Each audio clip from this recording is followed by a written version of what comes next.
Hello बच्चों, that's a lecture of physics for class 11th and myself Dr. Sindhu Chauhan. So बच्चों, you know very well we are going with our chapter that's a vectors and our today's topic is resolution of a vectors. Yes बच्चे, आज हम vector को, इससे पहले हमने vectors को add करना सीखा था, आज हम एक वेक्टर को स्प्लिट करना सीखेंगे. ठीक है, हाँ भाई, ये टाइम की बात है. ठीक है, पहले उनको ऐड किया था, अब उन्हें तोड़ देते हैं. ठीक है, सो आज के टॉपिक है that's a resolution of A vector. वैसे resolution of A vector means आपको कोई एक वेक्टर गिवन है. मान लो आपको एक वेक्टर ए गिवन है, मैं लेट कर लेती हूँ. ये वेक्टर आपको दैट्स अ वेक्टर ए नहीं, हम रिजल्टेंट वेक्टर अभी तक लेते हैं. मान लेते हैं रिजल्टेंट वेक्टर आर है. आपको इससे, क्योंकि आपने पहले किया था कि रिजल्टेंट वेक्टर जो था that equals to sum of the A vector plus B vector था, तो आपको रिजल्टेंट वेक्टर गिवन है. अब आपको इस वेक्टर को ए वेक्टर और बी वेक्टर की फॉर्म में स्प्लिट करके लिखना है. ठीक है, तो क्या था हमारे पास, ये आपका ए वेक्टर था, ये बी वेक्टर था एंड दैट इज रिजल्टेंट. यही था. तब हमने इनको एडिशन किया था. अब मैं इस रिजल्ट से ये दो पार्ट्स निकालने थे. ये है आपका resolution of A vector. So I can define as a, it is the process of a splitting of A vector. क्या करना है हमें, वेक्टर को स्प्लिट करना है. सबसे पहले तो क्या चीज है, वेक्टर को क्या करोगे, स्प्लिट करोगे. किसमें, इनटू टू और मोर वेक्टर्स. दो भी हो सकते हैं, दो से ज्यादा भी हो सकता है. इन अ सच ए वे, इस तरह से करोगे कि दैट देयर कंबाइंड इफेक्ट. अब अगर मान लीजिए मैंने आर को ए वेक्टर और बी वेक्टर में ब्रेक डाउन कर लिया, स्प्लिट कर लिया, ए और बी में स्प्लिट कर लिया, तो बच्चे जो ए एंड बी का जो कंबाइंड इफेक्ट है that must be same as a resultant vector जो आपके पास था आर. दोनों का इफेक्ट सेम ही रहना चाहिए. तो यही चीज मैंने यहाँ लिखी हुई है that it is the process of a splitting a vector. Vector को स्प्लिट करना इनटू टू और मोर वेक्टर्स, दो या दो से ज्यादा वेक्टर्स में, in a such a way that their combined effect is same as that of the given vectors. होना ये चाहिए कि उन वेक्टर्स को, जब आपने मान लो दो वेक्टर्स में स्प्लिट किया है, तीन में किया है, चार में किया है, तो उनका जो कंबाइंड इफेक्ट है that must be same as the, जिस वेक्टर को आपने स्प्लिट किया था उसका इफेक्ट जो रहेगा. क्लियर है. The vector into which the given vector is splitted. जो वेक्टर है वो गिवन वेक्टर, मान लीजिए आपका आर वेक्टर ही था और मैंने इसको ए वेक्टर और बी वेक्टर में, अभी लेट ही कर लीजिए, ए वेक्टर और बी वेक्टर में स्प्लिट किया है, तो यहाँ पे ये ए वेक्टर और बी वेक्टर है, ये कंपोनेंट है आपके वेक्टर आर के. The vectors into which the given vector is splitted are called component of a vectors. Clear है. A component of a vector in any direction give a measure of effect of a given vector in that direction. आप चाहे ये इस direction में है तो ये इस डायरेक्शन में ये उसका मेजर इफेक्ट देगा. बी अगर इस डायरेक्शन में है, मैं मान लेती हूँ ये इधर एक्स डायरेक्शन में चला गया, ये आपका कुछ देर के लिए मान लेते हैं ये वाई डायरेक्शन में है, तो आपका बी वेक्टर जो है वो वाई डायरेक्शन में उसका इफेक्ट देगा, ए वेक्टर जो है वो एक्स डायरेक्शन में देगा. क्लियर है. तो ये तो हमारा हुआ डेफिनेशन पॉइंट ऑफ व्यू से. अब जरा बच्चे एक बार इस चीज को समझने की कोशिश कीजिए. मान लेती हूँ मैं ये आपका एक पेन है, ये मैंने एक पेन की कैप ले ली, ठीक है, और इसके ऊपर मैंने फोर्स जो है एफ अप्लाई किया हुआ. क्लियर. सो आपने क्या किया, मान लो ये था आपकी एक्स एक्सिस और ये है वाई एक्सिस. ये आपकी एक्स है, ये वाई एक्सिस है, और आपका फोर्स जो है ये एफ फोर्स था. मान लो ये कैप था, इस पे फोर्स आपने एक्सर्ट किया हुआ था. मुझे ये जो फोर्स आपको एफ है, इस फोर्स एफ को मुझे स्प्लिट करना है इन टू कंपोनेंट. ऑब्वियस सी बात है, टू कंपोनेंट यानी कि दो वेक्टर्स में स्प्लिट होके आएगा. और ये जो फोर्स है ये एक्स एक्सिस के साथ बना रहा है एंगल थीटा. क्लियर है. ये चीज तो क्लियर हुई कि ये एक्स एक्सिस है, ये वाई एक्सिस है, और ये आपका फोर्स एफ है and that make an angle theta with the X axis. Clear है. अब ये देखिए बच्चे, मैं मान लेती हूँ कि मैंने जब एफ को स्प्लिट किया था, आपको पता है that's F is force is a vector quantity, तो इसके पास डायरेक्शन भी होगा और मैग्नीट्यूड भी होगा. तो मैं मान लेती हूँ कि x डायरेक्शन में ये है fx एंड y डायरेक्शन में दैट इज fy। क्लियर है? लेट किया ये मैंने, ठीक है भाई। अब मेरे पास जो अपने पास एक टास्क आ गया कि fx की वैल्यू क्या होगी या fy की वैल्यू क्या होगी, एंड ये भी श्योर है कि that f is equal to जो होगा f vector that must be sum of the f of x plus f of y होगा। ठीक है, क्योंकि यही तो कंडीशन थी, their combined effect is same as that of a given vector, तो ये होना चाहिए ऐसा। सो बच्चे, अब मुझे f ऑफ x और f ऑफ y की वैल्यू फाइंड आउट करनी है। फॉर दैट मैंने क्या लिया, ये आपका मान लेती हूँ O पॉइंट है और ये आपका B पॉइंट है। फ्रॉम ए B पॉइंट मैंने एक परपेंडिकुलर ड्रॉ कर लिया, ठीक है, एंड मैं इस परपेंडिकुलर का नाम दे देती हूँ A। बी ए मैंने एक परपेंडिकुलर ड्रॉ किया है एंड बी ए आपके पास परपेंडिकुलर आ गया। ये मैंने इस तरफ बी ए हो गया आपके पास। ये देखिए बच्चे, ये थीटा है, ये आपको पता है एक्सिस जो होती है एक्स वाई जेड तीनों के तीनों एक दूसरे के साथ 90 डिग्री का एंगल बनाती है, होता है ये। तो ये 90 डिग्री था, 90 माइनस थीटा, ये वाला एंगल जो होगा आपके पास ये 90 माइनस थीटा हो जाएगा। कोई डाउट? ठीक है। अब चलिए, अब बच्चे पहले मैं बात करती हूँ इन अ ट्राइंगल BAO, ये वाला ट्राइंगल ले लेते हैं। इन ट्राइंगल BAO, ठीक है, BAO ट्राइंगल लिया। ये थोड़ी सी मैथमेटिक्स ही तो करनी है, करते हैं अभी तक।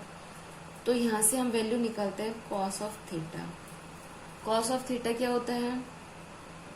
Base upon hypotenuse, base upon hypotenuse. ये आपका हाइपोटेनस हो गया और ये बेस हो गया। क्लियर है? तो आपके पास बेस क्या है? fx है, या fx क्यों मैं OA ही लिख लेती हूँ, एंड हाइपोटेनस आपके पास था ही f। क्लियर है? तो ये देखिए बच्चे, में f इधर आ जाता है तो ये f cos थीटा बन जाएगा, दैट इक्वल्स टू OA आ गया हमारे पास। क्लियर है? ये मान लीजिए ये इक्वेशन बन गई 1। ठीक है, इसी तरह से आप ट्राइंगल ले लीजिए, मैं इस पॉइंट को C दे देती हूँ, BCO।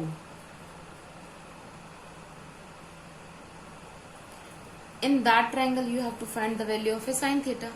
Sin theta is perpendicular or hypotenuse, that is you get the perpendicular, that says CO by F हो जाएगा।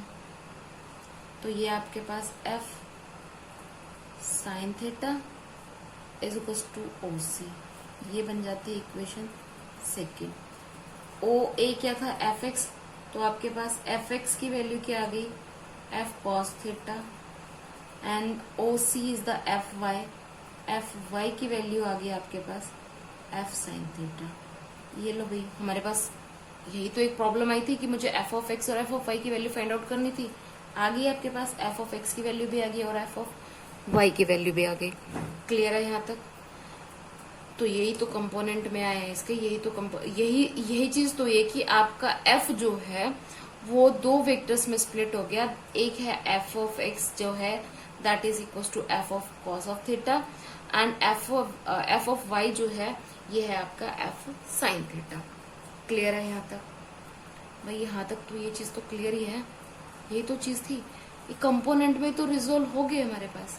अब बच्चे, आप बार बार में ऐसे परपेंडिकुलर ड्रॉ करोगे एंड फिर उस चीज को फाइंड आउट करोगे, रादर देन दैट एक चीज को समझ लीजिए, थोड़ा सा समझने की जरूरत है, हो जाएगा क्लियर। अभी हमने निकाला कि हमारे पास ये है, आपके पास कुछ इस तरह से तो था हमारा, ये आपका वेक्टर F था, F वेक्टर या ये फोर्स था, ये एंगल थीटा बना रहा था।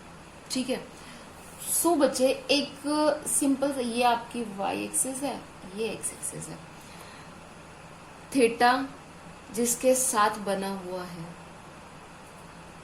दैट इज वो मिलेगा आपको cos of theta, f of x cos theta.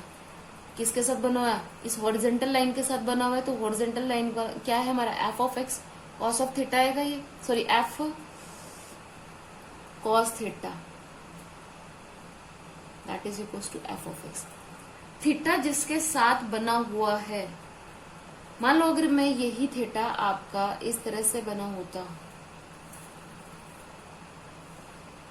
ये फोर्स एफ है और ये थीटा इधर होता, तो अब आपका एफ ऑफ वाई हो जाता है एफ ऑफ कॉस थीटा। ये वाई है, ये आपका एक्स है। थीटा जहां पे है, थीटा जिसके नियरर है वो बनेगा आपका कॉस कंपोनेंट और उससे अवे वाला बनेगा साइन कंपोनेंट। ये वाला आपका बनेगा एफ साइन थीटा। ये सिंपल सा फंडा है, इसको अगर माइंड में रखोगे तो आपको बार बार इस तरह से ड्राइव करने की जरूरत नहीं पड़ेगी। और अभी ये चीज आप सिर्फ इन वेक्टर्स में नहीं, फर्दर आप बहुत सी जगह पे आपको कंपोनेंट रिजोल्व करने पड़ेंगे and at that time you have to use that phenomena. Clear है? किया क्या है, मान लो आपके पास अगर ये है, मेरे पास यही वाला, मैं एक बार एक्सप्लेन कर ही देती हूँ दोबारा। दैट्स थीटा है, ये आपके पास फोर्स है, तो थीटा के पास वाला कॉस कंपोनेंट बनेगा, तो ये बन गया F cos theta, x axis में था, ये वाई में। थीटा से दूर कौन सा है, वाई वाला है, तो ये बनेगा एफ साइन थीटा। एक चीज और बचे, इसको ऐसे भी आप याद रखोगे, होगा क्या, जिस लाइन के ऊपर आपका एंगल बन रहा है, जिस लाइन के ऊपर एंगल बन रहा है वो तो आपका कॉस कंपोनेंट हो गया, और उस लाइन के ऊपर जो लाइन परपेंडिकुलर ड्रॉ हो रही है, ये देखिए ये परपेंडिकुलर ही तो है, वाई एक्सिस एक्स पे परपेंडिकुलर है, वो परपेंडिकुलर वाली लाइन जो है वो आपका एफ साइन थीटा बनेगी। क्लियर है? इस चीज को समझिए बच्चे, दैट्स कि आपका एफ जो है, जब आपका थीटा कंपोनेंट जो थीटा है वो एंगल बना रहा है जिस लाइन के साथ, दैट्स यहाँ पे इस हॉरिजॉन्टल लाइन है, तो उसका नियरर बनेगा आपका कॉस कंपोनेंट, उससे अवे वाले बनेगा साइन थीटा। एंड जिसके साथ, या फिर आप इस तरह से याद रख लीजिए कि जिसके साथ थीटा है वो बनाएगा कॉस कंपोनेंट, और उस लाइन पे जो क्या होगा, परपेंडिकुलर होगा, जो लाइन परपेंडिकुलर होगी या जो आपका वेक्टर परपेंडिकुलर होगा, जो कंपोनेंट ऑफ ए वेक्टर आपका परपेंडिकुलर होगा, वो साइन कंपोनेंट बनेगा। ठीक है? ये जो हम एफ कॉस थीटा और एफ साइन थीटा की बात कर रहे हैं, ये अभी आप जाके रेक्टेंगुलर कंपोनेंट में पढ़ोगे, ये असल में ये आपके रेक्टेंगुलर कंपोनेंट में तो हो रहा है। ठीक है?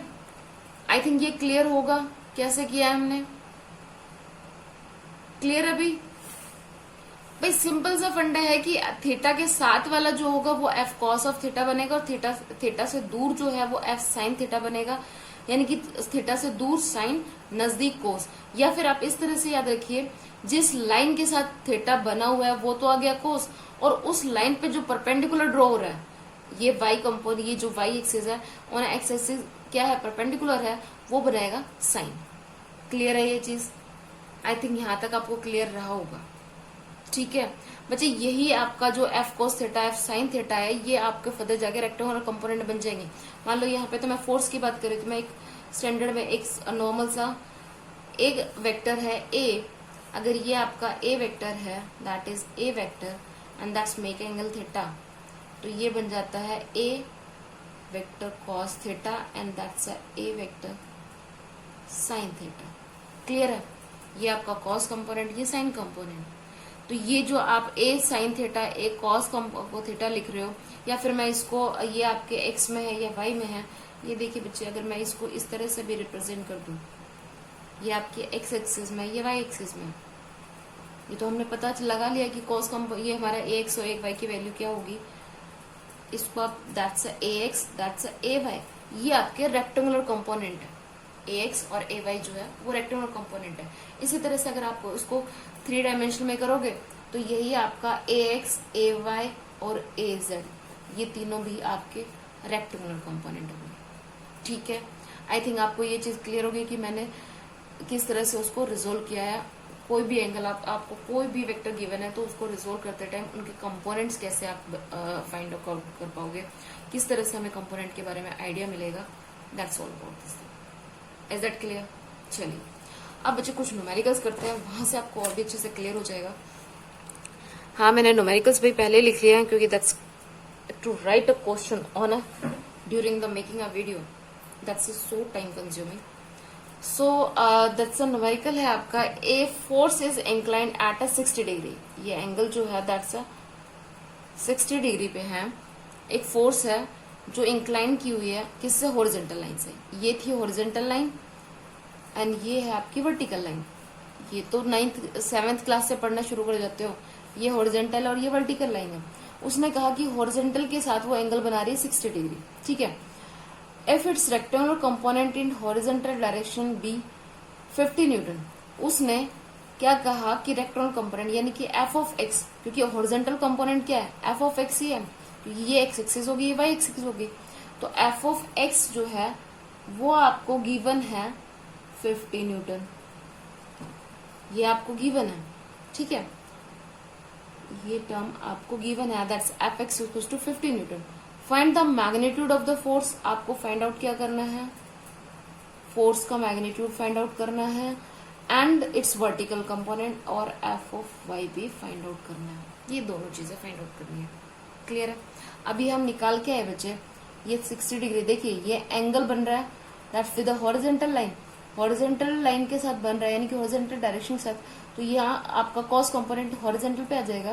दैट्स एफ कॉस थीटा होगा हमारा. सो एफ ऑफ एक्स जो है that equals to F cos theta. F of X आपको 50 गिवन है एंड एफ आपको फाइंड आउट करना है कॉस 60. ठीक है. तो यहां से मैं फोर्स की वैल्यू फाइंड आउट कर सकती हूँ भाई. दैट्स 50 बाय कॉस 60 की वैल्यू होती है 1/2. ये 2 ऊपर चला गया मल्टीपल में, आगे 100 न्यूटन. क्लियर है भाई.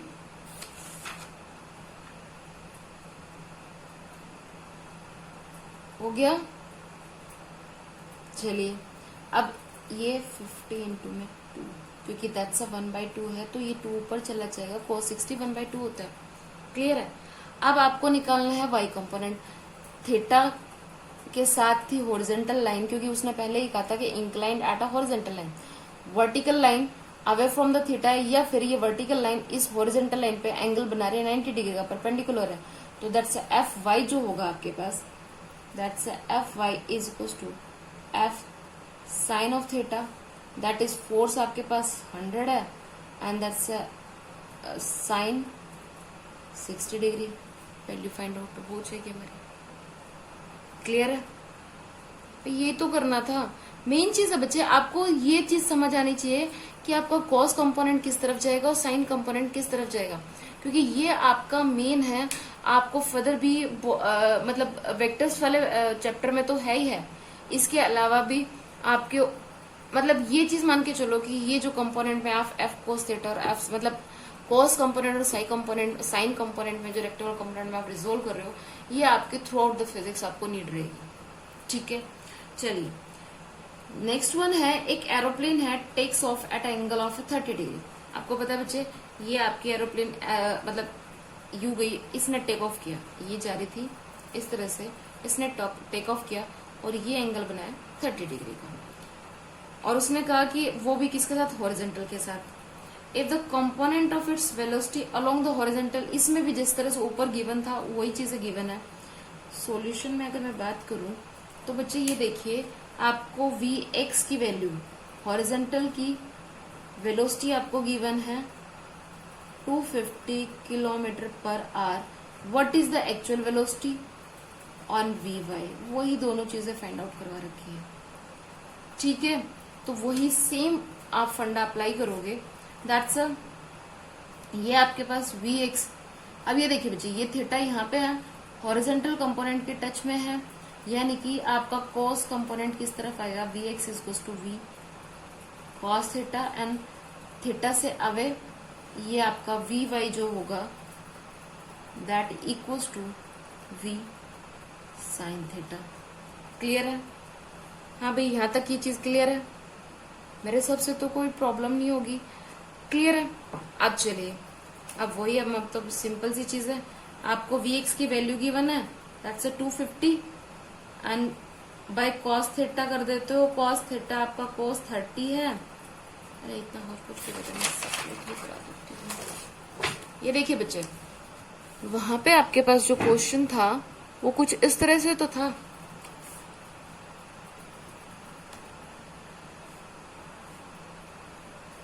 ये थीटा था 30 डिग्री, ये v था आपके पास, एंड ये vx था और ये vy था।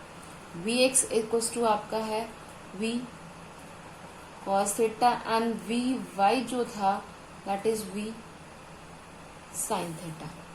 क्लियर है? सो आपको vx की वैल्यू गिवन थी, दैट्स 250 किलोमीटर पर आवर, बस तो गई। Then vx equals to v cos 30, cos 30 आपको पता है cos 30 की वैल्यू कितनी होती है? हाँ, that's 7/√3। हाँ, सो बच्चे हमारे पास that's cos 30 is √3/2, that's a √3/2। you can put the value of a cos 30 that equals to v आ जाएगा। तो ये आपके पास, इसको जब आप कैलकुलेट करोगे आपके पास v की जो वैल्यू आएगी दैट इक्वल्स टू आएगा 288.67 किलोमीटर पर आवर। आप वी वाई की वैल्यू फाइंड आउट कर सकते हो, that's a V sine 30। Clear है? तो साइन 30 आपका 1/2 होता है, v की वैल्यू अभी आप फाइंड आउट करके आए हो, that's 288.67 into 1/2, and when you solve that you get the value 114.33 kilometre per hour. ये सिंपल सी कैलकुलेशंस थी हमारी, बस। क्लियर आई थिंक यहाँ तक। अब a child pull a rope, third question की बात कर रही हूँ बच्चे। आई थिंक ये दोनों क्वेश्चंस आपको क्लियर हो गए होंगे। थर्ड की बात करते हैं। एक चाइल्ड है, एक बच्चा है जो pull a rope attached to a stone with a force of 60 newton. ये देखिए बच्चे, मान लीजिए ये आपका एक स्टोन है और मैंने इस पे कुछ इस तरह से आपका एक थ्रेड बांधा हुआ, ठीक है, एंड मैं इसको अपने मतलब खींच रही हूँ। तो ये देखिए बच्चे, ये थ्रेड जो है ये इस तरह से होगा आपका। जस्ट इमेजिन कि ये थ्रेड कुछ इस तरह से होगा और आप इसको ऐसे पुल करते हुए लेके जा रहे हो, ठीक है। तो ये जो थ्रेड है ये इस सरफेस के साथ, ग्राउंड के साथ एंगल बना रहा है। भाई ये थ्रेड, आप ये थ्रेड बिल्कुल ऐसे थोड़ी ना रहेगा। आप थ्रेड को थोड़ा सा तो ये ऊपर उठा के चलोगे तभी तो उसको आगे यूं लेके जाओगे तो वो एंगल बनाएगा। वही चीज यहाँ पे बताई हुई है कि एक बच्चा है जो pull a rope attach to a stone when a force of a 60 newton. Force कितनी है? 60 न्यूटन है। आपको फोर्स गिवन है, गिवन क्या है? फोर्स जो है that is 60 Newton. Rope makes an angle of A 45 degree. Theta भी आपको गिवन है 45, और किसके साथ बना रहा है? ग्राउंड के साथ। तो बच्चे ये देखिए, वो जब स्टोन को लेके जाएगा तो ये मान लो ये स्टोन है और ये थ्रेड है, तो वो कुछ इस तरह से तो लेके जाएगा, तो ग्राउंड के साथ ही तो एंगल बना रहा है। तो ग्राउंड के साथ ये आपका ग्राउंड के साथ एंगल बना रहा है, दैट्स एंगल आपको गिवन है 45 डिग्री। आपको कैलकुलेट करना है effective value of pull tending to move the stone along the ground, यानी कि आपको एफ ऑफ एक्स कैलकुलेट करना है, और लिफ्टिंग, अगर वो इस स्टोन को उठाएगा तो आपको एफ ऑफ वाई, यानी कि ये जो आपको गिवन है यहाँ पे आपको एफ ऑफ एक्स कैलकुलेट करना है और यहाँ पे एफ ऑफ वाई कैलकुलेट करना है। Not a big deal. Theta horizontal component के साथ है तो कॉस किस, हॉरिजेंटल लाइन के साथ है तो कॉस कंपोनेंट किधर होगा? हॉरिजेंटल पे। तो आपका F of X equals to F cos of theta होगा, और एफ ऑफ वाई जो है that is F sine theta होगा। क्लियर है? तो ये देखिए बच्चे, मैं अगर एफ ऑफ एक्स की वैल्यू फाइंड आउट करती हूँ तो that's 60 F, that's a cos 45 degree, तो 60/√2, क्योंकि cos 45 की वैल्यू 1/√2 होती है। ये आ गया आपके पास एफ एक्स की वैल्यू, ठीक है। फोर्स अभी न्यूटन तो हो गई, ठीक है। देन एफ ऑफ वाई की वैल्यू कैलकुलेट करते हो, that's F sine of theta. F sine of theta that is force आपको गिवन है 60 newton, sine 45 degree. Value find out कीजिए, आपके पास आ जाएंगी। बस यही तो करना है मेन बच्चे, जो मैं आपको यहाँ से बताना चाह रही हूँ, not a calculation point of view, मैं सिर्फ आपको जो बताना चाह रही हूँ दैट्स कि आपका कॉस कंपोनेंट किस तरफ आएगा और साइन कंपोनेंट किस तरफ आएगा। तो कॉस कंपोनेंट मिलेगा जिसके साथ एंगल बना होगा उस लाइन के साथ, और उस एंगल उस एंगल के ऊपर या सॉरी उस लाइन के ऊपर जो परपेंडिकुलर होगा वो बनेगा साइन कंपोनेंट। क्लियर है यहाँ पे? चलिए, आई विश यहाँ तक आपको क्लियर हुआ हो कि एक्चुअल में कॉस कंपोनेंट और साइन में, कॉस और साइन में आपने किसी भी मतलब किसी वेक्टर को किस तरह से रिजोल्व कर रहे हो। क्लियर? चलिए अब बात करते हैं यूनिट वेक्टर की। बच्चे मैं अगर यूनिट वेक्टर की बात करूं तो यूनिट वेक्टर मैंने आपको टाइप्स ऑफ वेक्टर्स जब कराया था उस टाइम पे भी कराया था, आई जस्ट रिपीट हियर। ठीक है, एक यूनिट वेक्टर क्या है? जिसका मैग्नीट्यूड होता है 1, इसके मैग्नीट्यूड की वैल्यू वो होता है 1। इट हैव ओनली डायरेक्शन, इसके पास सिर्फ डायरेक्शन होती है, और वो डायरेक्शन भी जो उसका गिवन जिसके साथ भी जाएगा।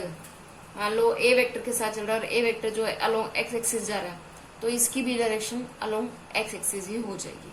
ठीक है, तो you can say that the unit vector which have the magnitude as unit, यानी कि 1 है उसका, and direction is in the drawn in the direction of a given vector, जो भी गिवन वेक्टर होगा उसकी उसमें। ठीक है, अब बच्चे ये देखिए, एक वेक्टर जो होता है ए वेक्टर, वो क्या होता है? मैग्नीट्यूड और डायरेक्शन, यही तो दो चीजें रखता है, मैग्नीट्यूड इनटू में डायरेक्शन। बच्चे मैग्नीट्यूड हो गया आपका मॉड ऑफ ए, ये जो डायरेक्शन है ये आपका है यूनिट वेक्टर। तो यहां से अगर मैं यूनिट वेक्टर को फाइंड आउट करना हो, मैं मोड को इधर लेके चले जाऊं, तो ये है आपके पास formula to find out the unit vector. ये देखिए बच्चे, ए वेक्टर जो मैं कोई भी वेक्टर है उसके पास दो ही तो चीजें होती है, एक मैग्नीट्यूड एक डायरेक्शन, तभी तो उसे हम वेक्टर कहते हैं, मैग्नीट्यूड एंड डायरेक्शन। मैंने मैग्नीट्यूड को mod of A and direction is the A cap, तो ये जो ए कैप है that's the unit vector, and I have to find the value of A cap, that is A vector is divided by the magnitude of vector A. Vector A के magnitude से उस vector A को जब मैंने divide किया तो वो मुझे देता है यूनिट वेक्टर। ठीक है, और बच्चे ये बिल्कुल अपने माइंड में सेट करके चलो, यूनिट वेक्टर जो है वो सिर्फ डायरेक्शन देता है।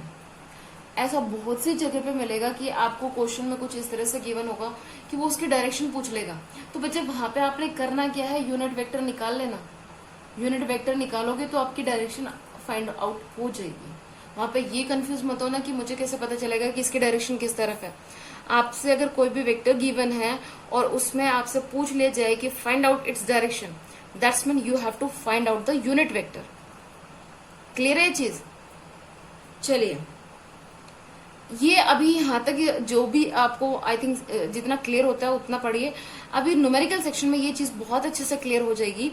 बस ये चीज आपको अपने माइंड में बिल्कुल सेट रखनी है कि अगर आपसे किसी भी वेक्टर की डायरेक्शन की फाइंड आउट करा लिया जाए तो you have to find out the unit vector. Unit vector find out करोगे वो आपकी डायरेक्शन निकल के आ जाएगी। क्लियर है? अब बात करते हैं हम ऑर्थोगोनल यूनिट वेक्टर। ये एक नई टर्म आई है बच्चे, एंड इसको ऑर्थोगोनल ट्रेन भी बोलते हैं, फिर बेसिक वेक्टर्स भी बोलते हैं। ऑर्थोगोनल मतलब बच्चे परपेंडिकुलर। आपको पता है हमारी we know that we have the 3 dimensions, that's X Y and Z. ठीक है, एक्स वाई जेड ये तीनों के तीनों आपस में परपेंडिकुलर ही तो होते हैं, तो ऑर्थोगोनल यूनिट वेक्टर हुए।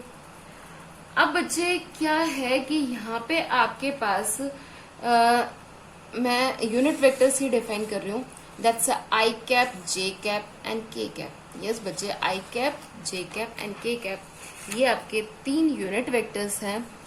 एंड ये एक्चुअली इसको आप ये भी कह सकते हो कि you have represent the vectors in A Cartesian coordinate system. Cartesian coordinate system भी, क्योंकि आप एक्स वाई जेड तीनों के बारे में बात कर रहे हो। यहाँ पे बच्चे 3 यूनिट वेक्टर्स हैं। सबसे पहले तो मैं लिख लेती हूँ, that's I cap, J cap and K cap. ये तीनों के तीनों यूनिट वेक्टर्स हैं। ठीक है, आई कैप जो यूनिट वेक्टर है ये आपको डायरेक्शन देगा अलोंग द एक्स एक्सिस। ठीक है। एक्स डायरेक्शन में जो यूनिट वेक्टर है वो आपका क्या है, आई कैप, यानी कि इधर आ जाइए आप आई कैप के साथ। वाई जे कैप जो है वो आपकी वाई डायरेक्शन में है एंड के कैप जो है वो आपकी जेड डायरेक्शन में। एंड तीनों के तीनों क्या है, ये यूनिट वेक्टर्स है। एंड यहाँ पे आपको पता है कि X axis, Y axis and Z axis तीनों के तीनों रिस्पेक्टिवली एक दूसरे के साथ परपेंडिकुलर होती है, ठीक है। तो यहाँ से आपने एक ये चीज भी देखी कि ये आई कैप, जे कैप और K cap, there are the three unit vectors which are mutually perpendicular है। भाई आई कैप जो है वो जे कैप के आपका देखा जाए तो यहाँ से देखो, जे कैप जो आई कैप के साथ परपेंडिकुलर है, आई कैप जे कैप के साथ है, के कैप के साथ आई कैप, ये तीनों परपेंडिकुलर ही तो होते हैं। सो बच्चे यहाँ से आपने क्या देखा, ऑर्थोगोनल मतलब परपेंडिकुलर, यानी कि आपके यूनिट वेक्टर्स परपेंडिकुलर, ठीक है। एंड आपके पास तीन नए यूनिट वेक्टर्स आए, that's I cap, J cap and K cap, and these are represented in the direction. I cap जो है वो अलोंग द एक्स एक्सिस होता है, वाई कैप जो है वो along the Y axis, sorry I cap जो है वो अलोंग एक्स एक्सिस होता है, एंड जे कैप जो है वो अलोंग द वाई एक्सिस होता है, and K cap along the Z axis होता है, ठीक है। एंड मैं इनके मैग्नीट्यूड की बात करूं, जब ये यूनिट वेक्टर है तो ऑब्वियस सी बात है, इनका मैग्नीट्यूड क्या है भाई, 1 ही तो होगा, is equals to magnitude of K cap equals to 1। Clear है ये चीज भाई, यहां तक बताइए, यहां तक क्लियर है ये चीज। मतलब मान लीजिए आपके पास कोई भी एक ए वेक्टर गिवन है और वो बोला जाए कि that's in X Y Z plane, तो आप ए वेक्टर को मैं that's X I cap plus Y J cap plus Z K cap, यहाँ पे ये एक्स वाई जेड ये आपके मैग्नीट्यूड को बता रहे हैं उस वेक्टर का, along the X axis, along the Y axis, along the Z axis.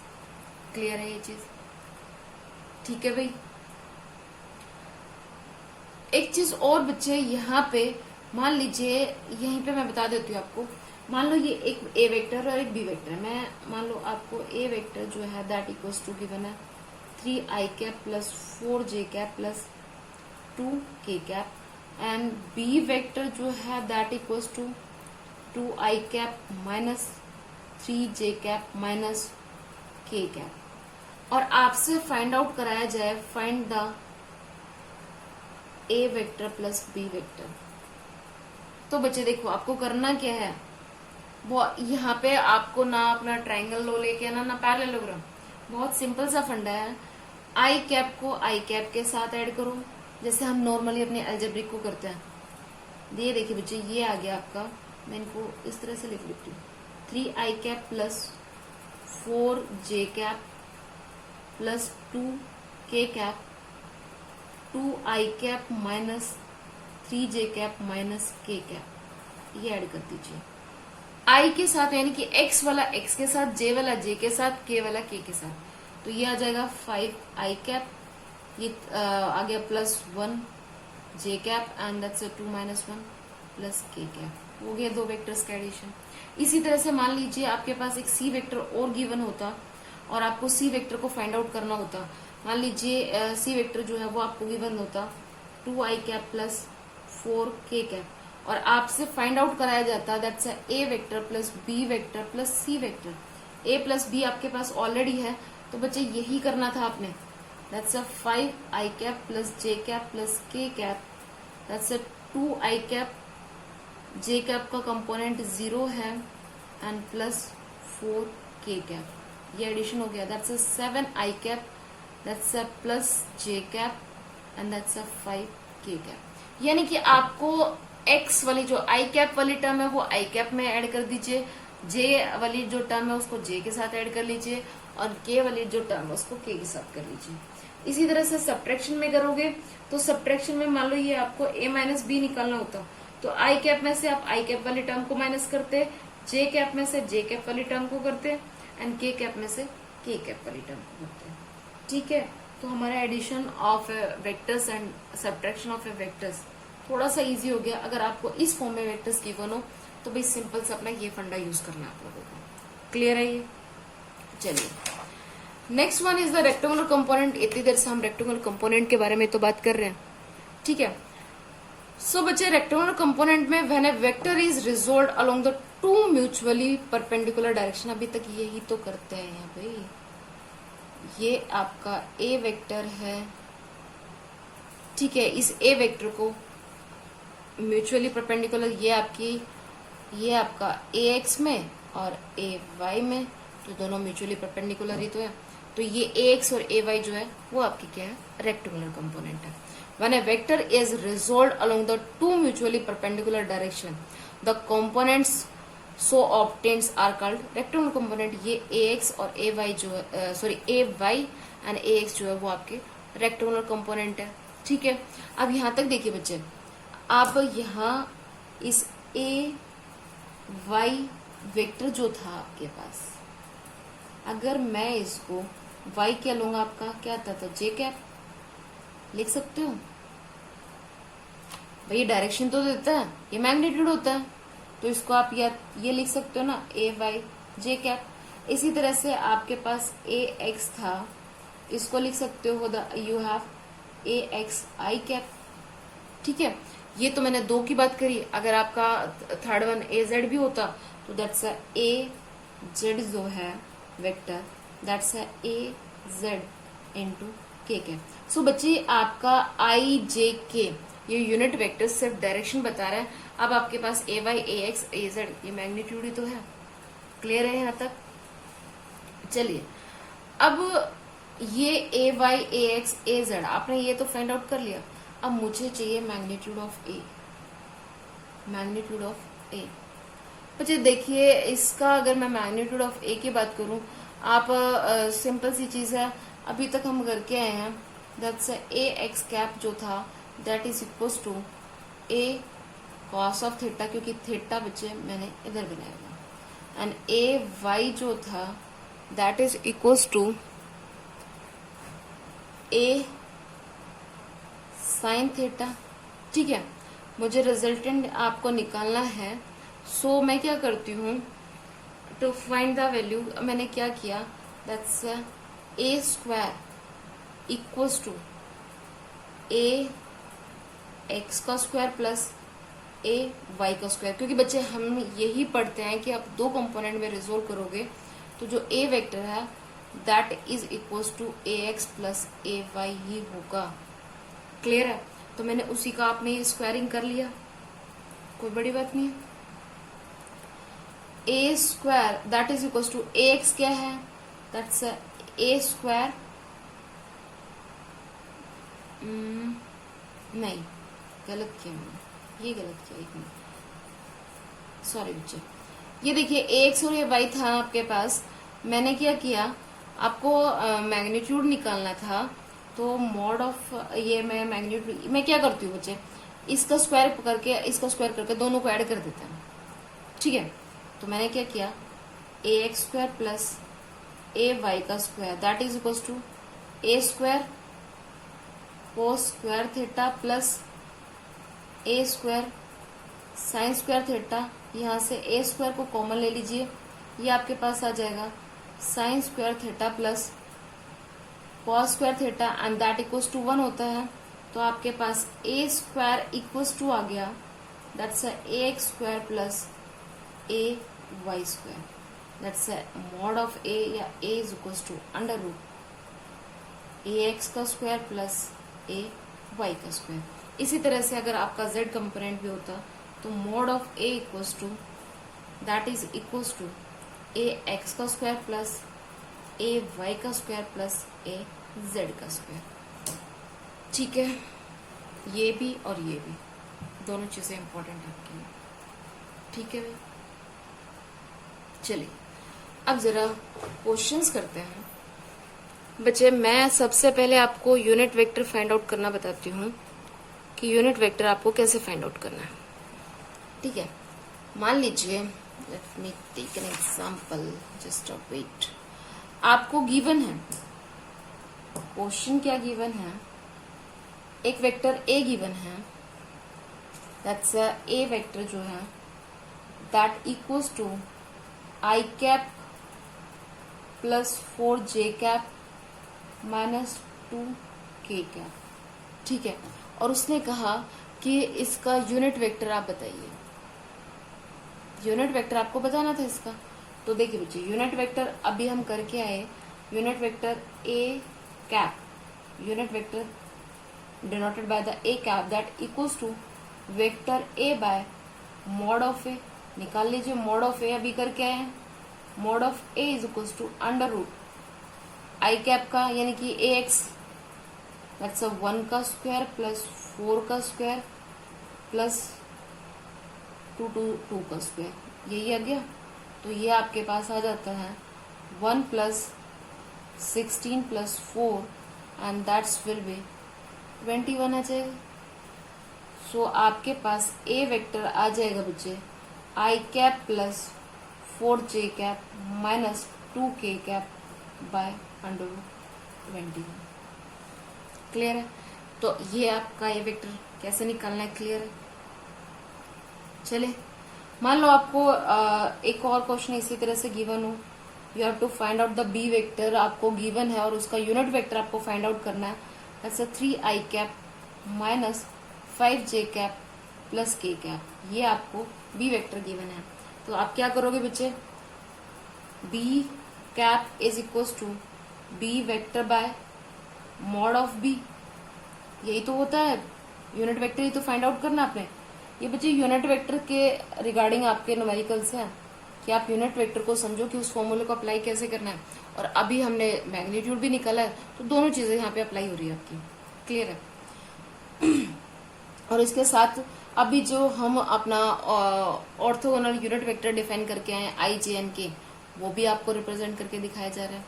चलिए, दैट्स अ बी वेक्टर है, तो बी वेक्टर का अगर मैं मैग्नीट्यूड निकालती हूँ that is equals to 3 3 9 25 plus 1, ये आपका हो जाता है अंडर रूट 35। तो आपके पास B cap is equals to 3i cap minus 5j cap plus k cap by under root 35 आ गया मेरे पास। इसी तरह से आप कर सकते हो बच्चे, क्लियर है?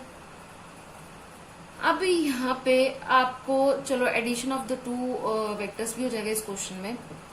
क्वेश्चन क्या गिवन है कि आपको दो फोर्सेस गिवन है, एक फोर्स F1 है that is equal to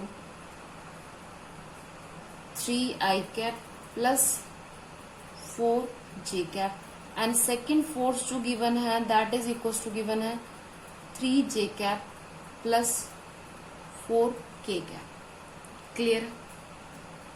so acting simultaneously at a point, किसी एक पॉइंट पे, तो उसका मैग्नीट्यूड ऑफ रिजल्टेंट निकालना है। किसी एक पॉइंट पे लग रहा है तो रिजल्टेंट क्या आएगा, भाई दोनों पॉइंट एक ही पे लग रहा है तो दोनों की फोर्स ऐड होके तो आएगी। तो करना क्या बच्चे, आपने आई कैप वाला कंपोनेंट आई कैप वाले में ऐड करना है। दैट यहाँ पे आई कंपोनेंट तो है ही नहीं भाई, ये तो जे कंपोनेंट है। तो अगर मैं इसको लिखती हूँ 0i cap plus 3j cap plus 4k cap, तो ये आई कंपोनेंट आप आई वाले में तो 3 plus 0 that's 3i cap, J component J वाले में ये है आपका जे, और इधर आपका पास जे ये है दैट्स प्लस 4 प्लस 3 इंटू में जे कैप। देन के कंपोनेंट को आप के साथ करोगे तो ये आपका 4k कैप आ जाएगा। तो आपके पास आ गया 3i cap plus 7j cap plus 4k cap. Magnitude आपसे फाइंड आउट करवा रखा है, मैग्नीट्यूड अभी तो निकाल के आए हो, दैट इज इक्वल टू 3 भाई एक्स कंपोनेंट, यही तो करके आए थे कि ए एक्स का स्क्वायर प्लस ए वाई का स्क्वायर प्लस ए जेड का square, magnitude of X, magnitude of Y, magnitude of Z.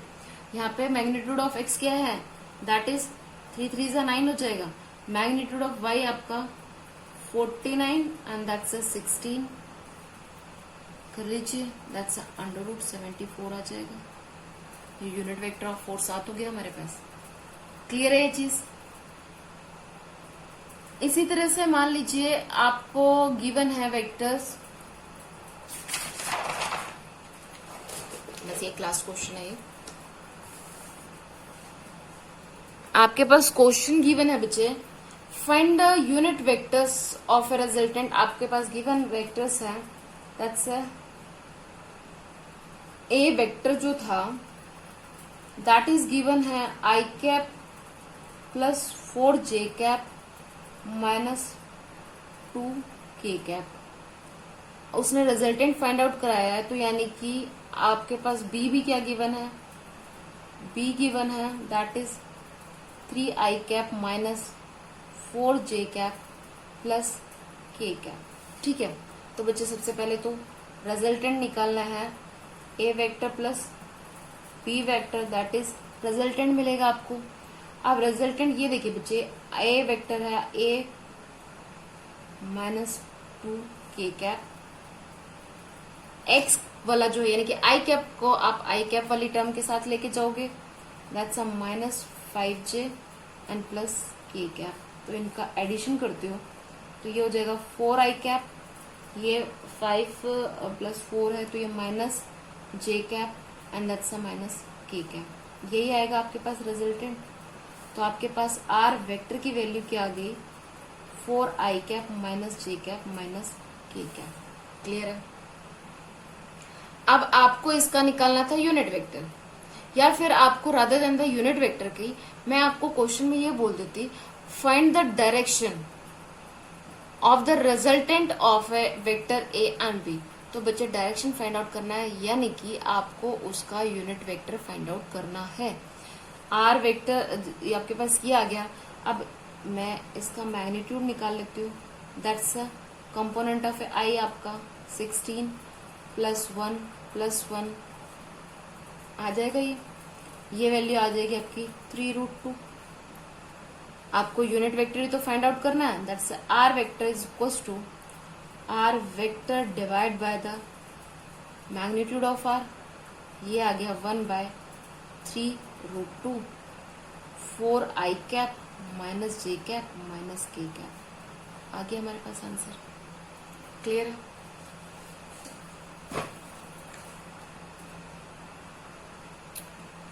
सो बच्चे that's all about the today's topic and I wish कि मैं आपको क्लियर कर पाई हूँ कि एक्चुअल में टॉपिक में है क्या चीजें। सो इन द लास्ट मोमेंट एक बार रिपीट करा देती हूँ फटाक से। हमने किया क्या है बच्चे,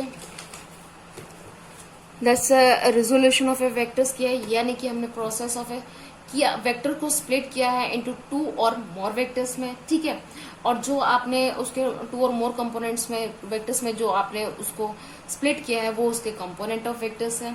देखिए जैसे आपने यहाँ पे ये फोर्स थी, मैंने 2 कंपोनेंट में किया, that's F of X and F of Y. ये एफ ऑफ एक्स और एफ ऑफ वाई जो है ये कंपोनेंट ऑफ वेक्टर्स है, यानी component of A vector F का है। ठीक है, फिर मैंने आपको बताया कि जब आप थीटा के पास वाली लाइन जो होगी, ये बच्चे बिल्कुल अच्छे से याद रख लो, थीटा के पास जो होगा वो आपका कॉस कंपोनेंट होगा एंड थीटा से आगे जो होगा वो साइन कंपोनेंट होगा। या फिर ये इस तरह से याद रख लीजिए, जिसके साथ एंगल बना हुआ है वो तो बन गया कॉस कंपोनेंट, और उस लाइन के ऊपर जो 90 डिग्री का एंगल बना रहा है जो परपेंडिकुलर है वो बनेगा साइन कंपोनेंट। क्लियर है ये चीज। तो ये हमने सारा किया था। देन हमने न्यूमेरिकल सेक्शन किया था, आई थिंक ये आपको रिपीट करने की जरूरत नहीं है। फिर हमने यूनिट वेक्टर की बात की थी, जिसमें आपने अभी मैंने न्यूमेरिकल्स भी कराए हैं कि यूनिट वेक्टर वो वेक्टर होता है जिसका मैग्नीट्यूड 1 होता है, इट हैव ओनली डायरेक्शन, और एक्चुअल में इसकी डायरेक्शन भी आर्बिट्री होती है। इसकी डायरेक्शन जिस भी वेक्टर के साथ ये जाएगा ये उसी की डायरेक्शन में ढल जाएगा। ठीक है, देन ऑर्थोगोनल यूनिट वेक्टर की बात करूं, ऑर्थोगोनल इज द परपेंडिकुलर। यहाँ पे मैंने परपेंडिकुलर यूनिट वेक्टर्स डिफाइन किया, that's I cap, J cap and K cap. I cap जो है वो along the direction of X है, and J cap along the Y है, and K cap along the Z है। तो ये देखिए बच्चे, मैंने ए वेक्टर को X I cap plus Y J cap plus Z K cap. ठीक है, so by using the orthogonal unit vector you can add the 2 3 4, इस तरह से आप कितने भी वेक्टर्स का एडिशन कर सकते हो। ये ए वेक्टर है, बी वेक्टर है, इसी तरह यहाँ पे सी वेक्टर है, तीनों को ऐड कर दीजिए। बट कंडीशन क्या रखनी है आपने बच्चे कि आपका आई कैप वाला कंपोनेंट आई कैप के साथ एडिशन में सब्ट्रैक्शन में होगा, जे कैप वाला कंपोनेंट जे कैप के साथ होगा, एंड के कंपोनेंट जो है वो के साथ होगा। क्लियर है ये चीज। बस तो अभी तो फिर हमने रेक्टेंगुलर कंपोनेंट, इतनी देर से हम ये रेक्टेंगुलर कंपोनेंट ही तो पढ़ रहे हैं। ये फोर्स थी, या फिर मैं मान लेती हूँ ये ए वेक्टर था, ये आपका ए एक्स बना, ये ए वाई बना, ये अगर थीटा है तो ये ए एक्स और ए वाई जो है component of A vector A है, these are the rectangular component है। आप अभी मैं 2 डायमेंशन में बात कर रही हूँ, 3 डायमेंशन में करोगे तो आपका ए एक्स ए वाई और ए जेड भी आ जाएगा। क्लियर है ये चीज? बस तो यही सब चीज तो करनी थी। So that's all about the today's lecture. Thank you.